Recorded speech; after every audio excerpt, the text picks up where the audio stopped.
આગળ વાત કરવી છે ભર ચોમાસે લાગેલી ભીષણ આગની। જી હા, એક સાથે પાંચ મકાન અને એ પણ આગની ઝપેટમાં એવા આવ્યા કે ભડ બળી ગયા। વાત છે છોટાઉદેપુરના નસવાડીની કે જ્યાં 5 ઘરમાં આગ લાગ્યા હતા, ભયંકર આગ લાગી હતી અને આગને કાબૂમાં લેવા માટે સ્થાનિકો એડી ચોટીનું જોર લગાવ્યું હતું। ઇરફાન મારી સાથે જોડાયા છે। ઇરફાન, કેવી રીતે આગ લાગી હતી અને અત્યારે શું પરિસ્થિતિ છે?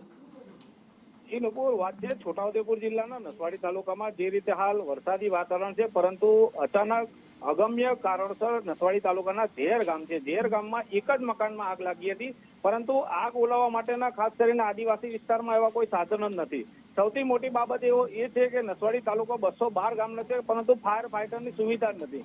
એટલે સ્થાનિકો દ્વારા બિચારાઓ દ્વારા અવારનવાર જ્યારે બૂમો પાડવામાં આવે છે કે ભાઈ ફાયર ફાઈટરની સુવિધા આપો, છતાંય સુવિધા તો નથી। પરંતુ ક્યાંક ને ક્યાંક કાચા સાધનોથી આ ઝેર ગામના જે આદિવાસી ગ્રામજનો છે એ લોકોએ આગ ઓલવવાનો પ્રયાસ કર્યો, પરંતુ આગ એટલી ભયંકર હતી કે જોત જોતામાં 5 થી 7 મકાનોમાં આગ લાગી ગઈ છે। ભયંકર હાલ જે આગ છે એ આગ હજુ પણ ઠારી શકાય નથી। ક્યાંક ને ક્યાંક નસવાડી તાલુકાનું તંત્ર હજુ ત્યાં પહોંચી રહ્યું છે।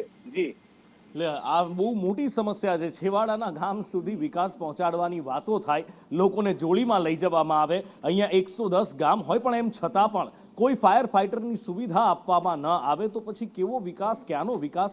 આ સવાલ